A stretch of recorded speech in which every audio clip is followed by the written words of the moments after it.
Today I'm going to talk about some exercises that you can do for the cervical spine. Okay, specifically talking about cervicogenic headaches or posture.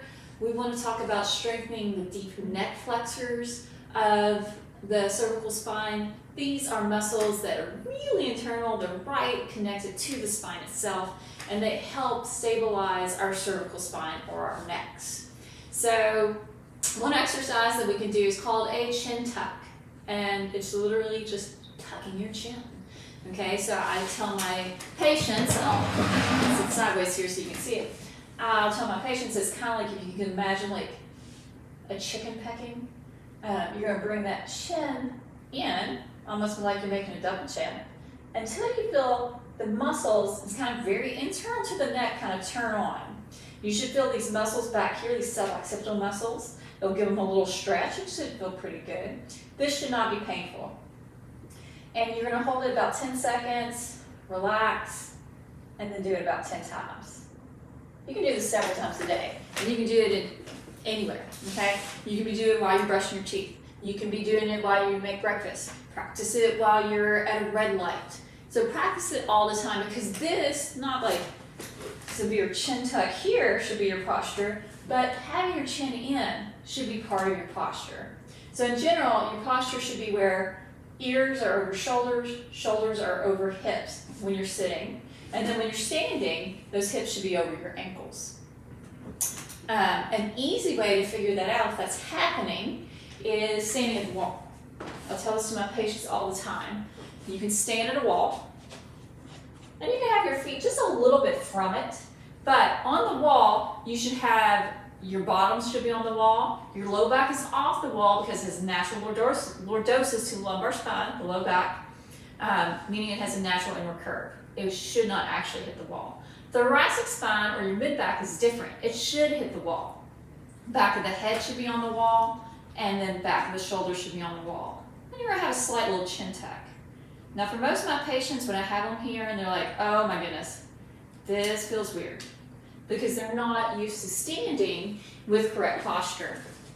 But that's a good test to do throughout the day, just to see where you are with your posture, and usually wherever anybody's at, there's a wall there. Okay, another exercise that you can do to help with any kind of neck pain or cervicogenic headache is an upper trapezius stretch. Now the upper trapezius attaches to actually the bottom of the skull, and then comes around, attaches to the shoulder blade, and then a little bit in front even to the clavicle. So it kind of goes woo like that. All right. Now the upper trapezius is responsible for this, okay, which a lot of us do for whatever reason. Okay, we might be nervous, we might be anxious, we might be working too hard. But for whatever reason, if our upper traps get really tight, it can cause a lot of pain to travel up the neck itself. So a good way to stretch the upper trap is to sit, grab onto the bottom of your chair with the side that you want to stretch, and then just bring your ear to the opposite shoulder. Do not bring your shoulder up. Bring the ear to the opposite shoulder. It should feel like a nice stretch. You can take your other hand, place it on the head, do not press down, just place it, and then leave it right there. You should feel a nice stretch going right down here. Now in order to actually stretch tissue, you need to hold it for about 30 seconds, and then after 30 seconds, I would suggest going to the opposite side and stretching that out.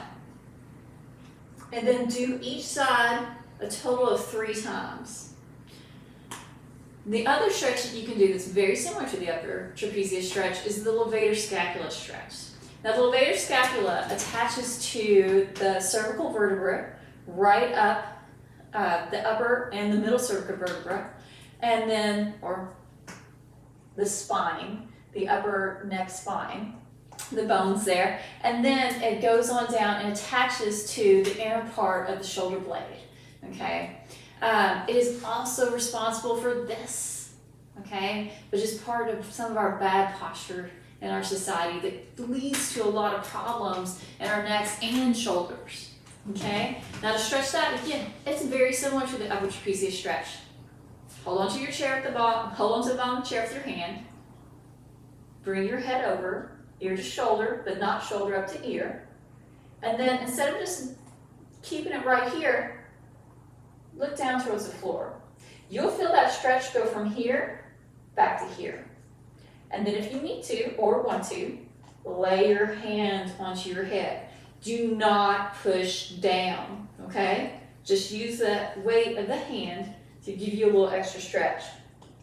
Do not press into these stretches. Do not go super far. Just feel a nice stretch and let it relax.